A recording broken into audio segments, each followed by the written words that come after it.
السلام علیکم۔ آج دو تین ادبی لطیفے میری نظر سے گزرے تو سوچا آپ کی نظر کر دوں۔ تو پہلا لطیفہ سنیے، وہ قدرے لمبا ہے تو تھوڑا صبر و تحمل سے سنیے گا آخر تک تاکہ آپ کو لطف آئے۔ تو لطیفہ کچھ یوں ہے کہ لکھنؤ کے نواب کو کسی شخص نے گدھا کہہ دیا تو نواب صاحب کو یہ بات بڑی گراں گزری، اتنی گراں گزری کہ نواب صاحب نے عدالت میں کیس کر دیا۔ جج صاحب نے اس بندے سے پوچھا کہ کیا تم نے ایسا کہا؟ وہ کہنے لگا جی ہاں یور آنر، مجھے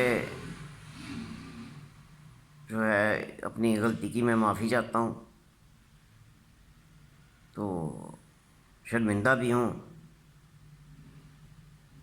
تو مجھے امید ہے کہ نواب صاحب مجھے معاف کر دیں گے۔ تو جج صاحب نے نواب صاحب سے مخاطب ہو کر کہا کہ جی نواب صاحب آپ کا کیا خیال ہے؟ نواب صاحب کہنے لگے کہ میں معاف تو کر دیتا ہوں مگر ایک شرط ہے۔ تو جج صاحب نے پوچھا وہ کیا؟ تو نواب صاحب کہنے لگے کہ وہ شرط یہ ہے، یعنی میری معافی کی شرط یہ ہے کہ یہ آئندہ کسی بھی نواب کو گدھا نہ کہے، کسی بھی نواب کو گدھا نہ کہے۔ جج صاحب نے کہا کہ یہ تو ٹھیک ہے۔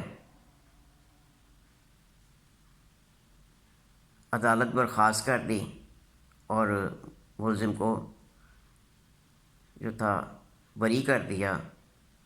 تو عدالت ابھی برخاست ہوا چاہتی تھی کہ وہ شخص بول پڑا جج صاحب جج صاحب۔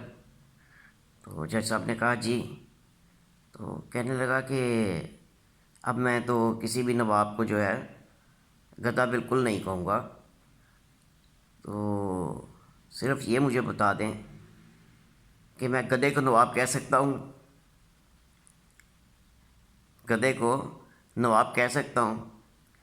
تو جج صاحب بولے ہاں، اس سے ہمارا کوئی لینا دینا نہیں، آپ جس کو مرضی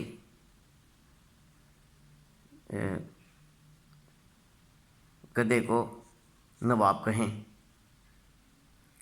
تو وہ شخص نواب صاحب کی طرف مڑا اور مڑ کر کہا نواب صاحب پھر ملاقات ہوگی۔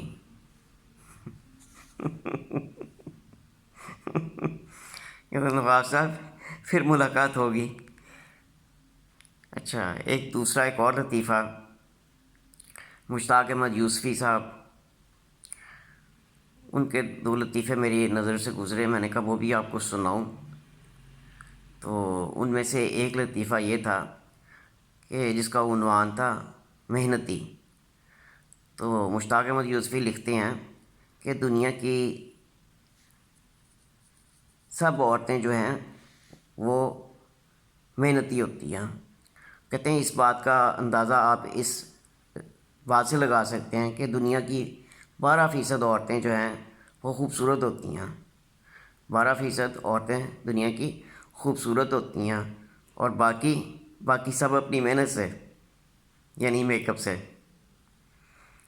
اچھا، اور ایک اور تیسرا لطیفہ جو میرا گزرا مشتاق احمد یوسفی صاحب کا میری نظر سے، وہ کہتے ہیں کہ اندرون شہر کی جو گلیاں ہیں وہ اتنی تنگ ہیں کہ اگر اس میں ایک طرف سے آدمی آ رہا ہو اور دوسری طرف سے عورت آ رہی ہو تو بیچ میں صرف نکاح کی گنجائش رہ جاتی ہے۔ بہت شکریہ آپ کا سننے کا۔ السلام علیکم ورحمۃ اللہ وبرکاتہ۔